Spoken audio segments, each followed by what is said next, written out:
What is going on, Bucs fans and CFP fans? Evan Wanish here, back at you today. Another video talking about the Tampa Bay Buccaneers. And today we are going to be going over our players to watch for week number 3 between the Denver Broncos and the Tampa Bay Buccaneers. The Buccaneers are back at home following an impressive week 2 victory over the Detroit Lions. They're hoping to go to 3-0 for the first time since 2005. So hopefully they can get the job done here against a Denver team that is struggling right now. They are 0-2 and they're looking for a victory. So we will see what happens. But without further ado, let's get right into the players to watch for this matchup. First off, we are going to go with running back Rashad White. Now, Rashad White, his season so far, I don't know if disappointing is the right word. Maybe a bit underwhelming. And I don't think that people expected Rashad White to come right out of the gate and have over 100 yards rushing and just look, fantastic, because we all knew the Buccaneers run offense was going to be a work in progress. It wasn't going to be something that was going to happen and be fixed overnight. But you would like to see a little bit more out of Rashad White. And there's been some not necessarily in the organization or anything that we've heard, but there's been some fans, that have been wanting to see more of Bucky Irving, perhaps out of the backfield. Rashad White had a nice day receiving the ball against the Commanders, had 75 yards receiving, but running the ball was a struggle. And then this past week against Detroit, who, to be fair to Rashad White and Bucky Irving, Detroit has one of the best run defenses in the NFL. So that's a tough front to run against anyway. But again, they struggled. So Denver's rush defense is not the greatest in the world. It can be run on. And I think this is a week where Rashad White needs to prove that he can still be the starter for this team.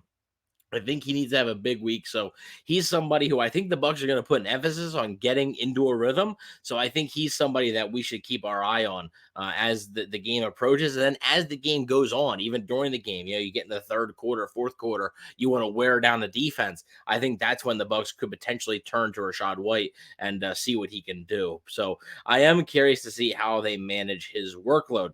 Another name we're going to talk about is Chris Godwin. Obviously, Godwin was the talk of the town last week, had 117 yards on 7 catches, was far and away the leading receiver for the Buccaneers, also had a touchdown in that game. And he's looked like the Chris Godwin of old. He really has. He has looked like the 2019, 2020 version of Chris Godwin, and that's a huge development for the Buccaneers. That's really, really massive. Hopefully he can do it again.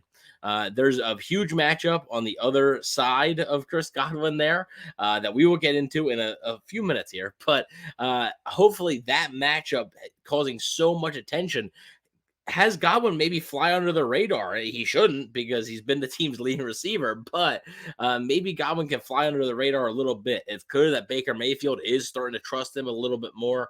Chris Godwin has been very reliable on third down. I Bleav he has 16 targets and 15 catches. So when the ball is going Chris Godwin's way, the ball's not touching the ground. The ball is touching Chris Godwin's hands. So it is been a very successful formula for the Buccaneers offense so far, and I think they want to continue that. So with all the attention on that one matchup on the other side, I do think Chris Godwin could have another nice day. He's somebody to watch as well. Now we are going to go over to the defensive side of the football. We're going to talk about Yaya Diabi. Now, Diaby, didn't have a training camp, really, didn't have a preseason due to injury, got hurt really at the start of camp, avoided a major injury, and the Bucs really dodged a bullet when he avoided that major injury. And I think he's still trying to get into game shape a little bit, right? I do think he's still trying to get his feet under him.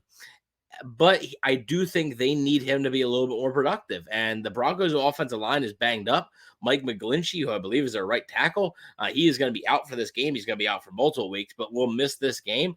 There's an opportunity there, I think, to take advantage of that, take advantage of a Broncos offensive line that, quite frankly, isn't that great. So hopefully Diaby, who has been relatively quiet, he's gotten some pressures, but hasn't really gotten there to get to the quarterback yet, hasn't really made many splash plays. Hopefully he can stand out on Sunday, because he's a guy the Buccaneers are relying on this season. They're relying on the development of this young pass rusher. He had a great rookie season.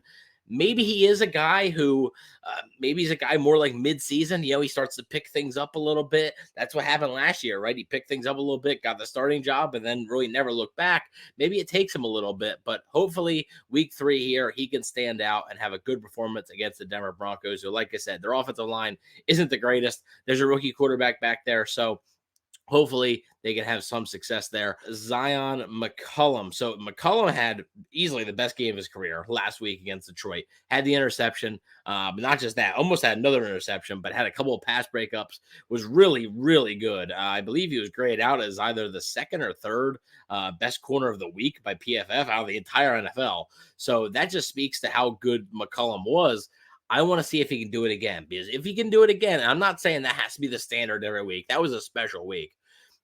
But if he can have similar production to that yet again, I think it's a massive, massive development for the Buccaneers secondary for not just now, but the future. Zyon McCollum is a very young player, and they put a lot of eggs in the Zyon McCollum basket. And if those eggs are able to hatch, man, that could be a big hit for the Buccaneers and their defense. So if McCollum can keep this up, right? Maybe not, like I said, Detroit level, because that was really, really good.